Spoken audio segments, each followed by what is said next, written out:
Hey babe, did you know that using a great alternative light source doesn't cost $1 billion or look like a suitcase anymore? Well, surely that's not true, but if you can give me more information, I'll be inclined to believe you.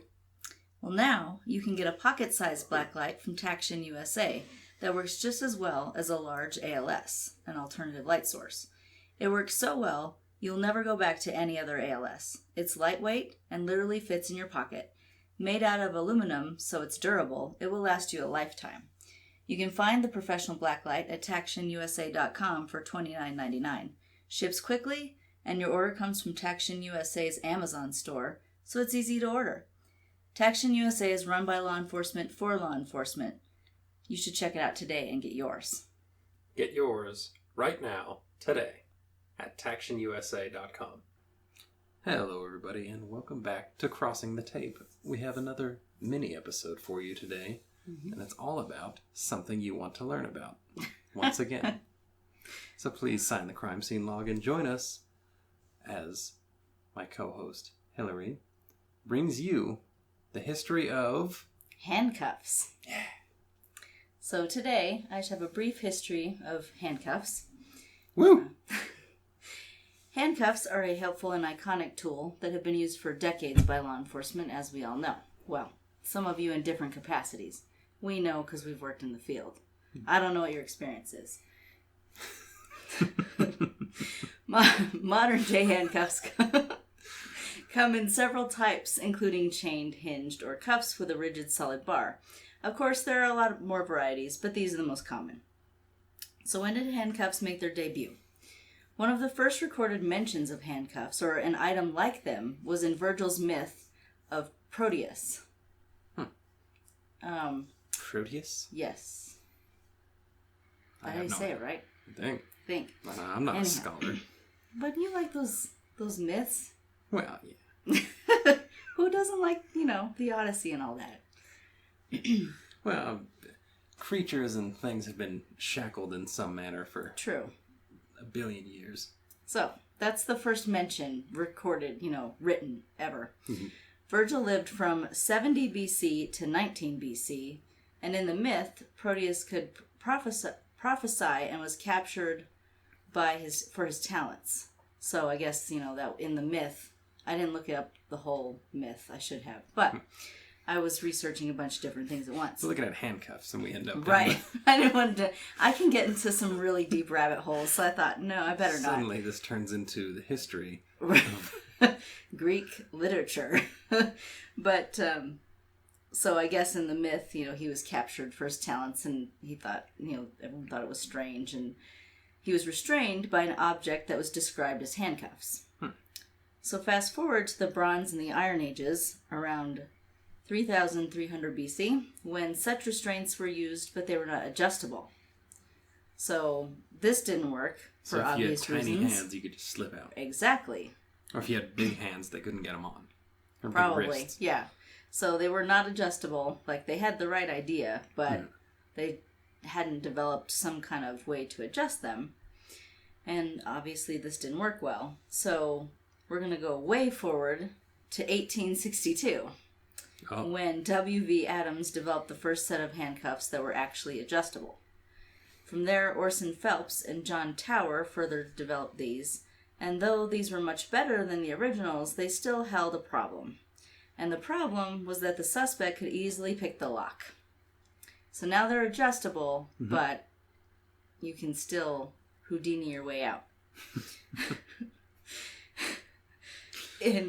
See, you're rubbing off on me. In 1879, this was overcome by the development of the first double-locking handcuff design. Yes. And then in 1912, George Carney designed handcuffs that are similar to what we know today, and as we know, these have varied and increased in design since then.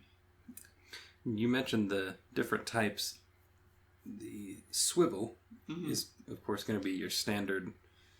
You slap them on, probably behind the person's back, and they won't be able to bring their arms around front, but they still have some flexibility in their wrists. Right. It's a little more comfortable for the wearer. The hinge type is, instead of just 3 little links of swiveling chain in between, it's too, it's a hinge. Right. But it's more solid. It doesn't allow for any it's swivel not flexible. movement. There's no, there's no kind of side-to-side rotation. The wrists are going to be perpendicular, or rather parallel, and just locked in place there. They won't be able to move their wrists forward, back. Right. If what I heard is true, which an old school cop family member of mine told me this when he gave me my first pair of hinge cuffs, which was his old set. The hinge design actually came in the 70s, 80s, at the start of the PCP epidemic, because people would just get so nuts on PCP, they wouldn't feel any pain and they'd have super strength. They'd be able to actually snap the chain on standard swivel handcuffs. So Peerless, again, this is what my uncle told me. Peerless developed the hinge design, which is a lot stronger and allowed for a whole lot less flexibility, so that even if they were ripped out of their mind on crank, they wouldn't be able to twist enough to snap the cuffs and continue fighting. And then, of course, the rigid style, where there's no chain, no hinge, no nothing. It's it's one solid piece. It's two cuffs, but it's one solid piece of metal, which is probably the most uncomfortable, but depending on the application, how combative the person is. If you're moving Hannibal Lecter from one cell to another, you probably want him in rigid cuffs. True. And something else I was thinking of. I don't know. Oh, the double lock. Oh, okay. Of course, keeps people from picking lock, but it also prevents the cuffs from tightening down further on them. Yeah. I'm sure many a rookie cop in their day have gone to place someone in the back of their car with the cuffs properly adjusted for tightness and everything, and you go to set them back there, and as they're sliding across the seat, you're... Yeah. And they've tightened up to where the person's hands are turning blue, and you got to get them out and fix them real quick before you end up losing your job. Right. So if you always remember to double lock them once you've got them at the right tightness, you can avoid that. Keeps them from opening, keeps them from closing, can't be picked, and you have to disengage that double lock before you can unlock them. So it's a lot safer for the cop and for the wearer of the cuffs. Right. Makes sense. I think that's all I've got. Yeah, I didn't have tons and tons of information, because I could have, but then I'd be down a rabbit hole. Then we'd be into Greek myth. Yes, you'd be getting a literary lesson, and maybe, I don't know, maybe that should be another podcast. Who knows? And of course, there's ankle cuffs that use the same design, just a much longer piece of chain in the middle, so that the person can't run, but they can still, be walked through the courthouse or whatever you got to do with them. Right. But exact same design, just larger. Yeah. And handcuffs can also be used. You can slide them over both sets. You can slide them over like a pneumatic door opener, like the ones outside, office buildings, classrooms that have the folding arm kind of thing that comes to a triangle.